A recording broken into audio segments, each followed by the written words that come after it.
հաջողություն։ Քարտն է, խոսքի օրինակ, եթե մարդու վրա կա արդյոք որևիցե մոգական գործողություն, եթե վիրտն է դուրս գալիս, դա խոսում է վտանգի մասին, այլ ոչ թե զրկինքը, դու կարող ես լինել քաոսում, հաջողակ է դառնում, իսկ երբ որ գալիս են քեզ մոտ, ուժեր ունեն, սովորում են, մարդիկ կարող են դառնալ հաջողակ, այդ դեպքում իհարկե նաստավնիկն էլ ամեն ինչ նաստավնիկի մոտ, ինձ մոտ կարող է լավ լինել։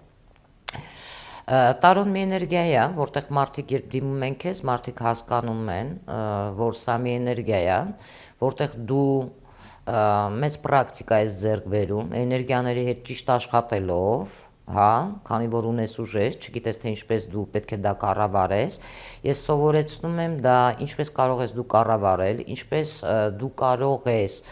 այս էներգիաների հետ աշխատել եւ տարուն կարող է քեզ դառնալ օգնական, շատ ինչ որ հարցերում դու կարող ես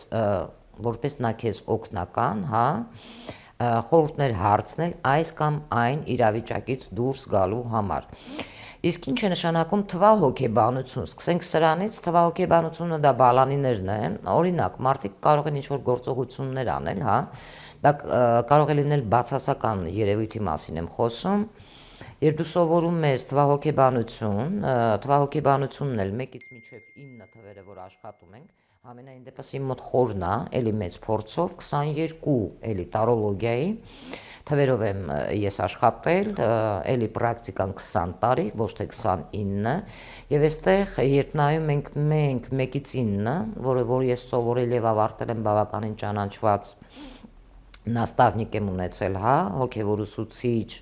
Ալեքսեյ Կապուստինի մոտ, Կեյտու համակարգում, 1-ից սկսած դա արևն է, 2-ը դա լուսինն է, 3-ը դա համարում ենք մենք Վեներան, բայց այլտեղ դա այդպես չի համարվում, 4-ը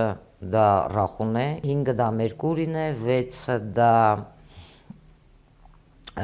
համարում ենք Վեներան, իսկ 7-ը դա Կետուն է, 8-ը դա Սատուրնն է, 9-ը հասկանում ենք, որ Մարս մոլորակն է, հա, այս բոլոր էներգիաները մարդիկ կարողանում են արդեն սովորելուց հետո հասկանալ, թե այս կամ այն մարդիկ ինչու են որոշ գործողություններ անում, հա, ասենք աշխատացնում իրենց թվանշանը բացասական կողմով, իրենց կյանքը քաոս սարքելով եւ այլը։ Մենք կարողանում ենք դա հասկանալ այդ երևույթը եւ կարողանում ենք հետագայում, երբ որ մենք սովորում ենք, տալիս է թվագիտությունը, թվահոգեբանությունը քեզ այն, որ դու կարողանում ես բալանիները թվահոգեբանության, հա, մոլորակների հետ ճիշտ աշխատել,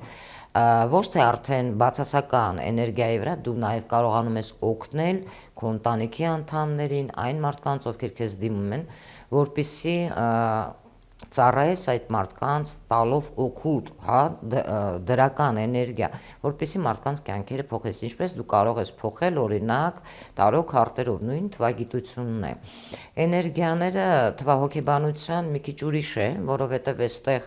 կա համատեղելիություն, նաև դու իմանում ես համատեղելիությունը սիրելիի հետ, արդյոք դուք համատեղելի եք, հա, կոնսուլտացիաների ժամանակ շատ դեպքեր ա եղել, որ ես զգուշացրել եմ, ինչ չեն լսել, տուժվել են։ Նաև դու իմանում ես, թե ինչպես աշխատացնես այդ թվերը ի օգուտ քեզ, որպեսզի դու ունենաս հաջողություններ, խոսքի օրինակ, դու արդեն մասնագետ ես դարձել,